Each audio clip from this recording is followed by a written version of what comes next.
আপনি মনে করছেন নাকি যে ইয়া নবী সালাম আলাইকা বলেই অমনি নবী সুপারিশ পাবেন? এত সহজ। কতগুলা রসগোল্লা খাইলেন আর বড় একটা মিছিল করলেন আর অমনি চলে যাবেন? পৃথিবীর সব মানুষ, সাহাবায়ে কেরাম বাদ দেন, পৃথিবীর সমস্ত মানুষ একত্রিত হয়ে আবু তালেব রাসূলুল্লাহকে যে ভালোবেসেছেন, ওর 1000 ভাগের 1 ভাগও সারা দুনিয়ার মানুষ রাসূলুল্লাহকেই ভালোবাসতে পারবে? পারবে?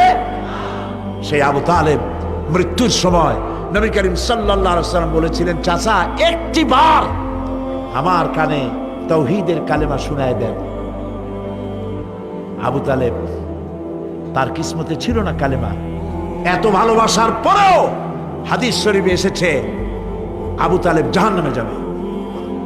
এত ভালোবেসে যদি কিয়ামতে উপায় না হয়, আপনি ইয়া নবী সালাম আলাইকা, ইয়া রাসূল সালাম আলাইকা আর কতগুলো জিলাপি খাইলেন, বড় একটা মিছিল করলেন।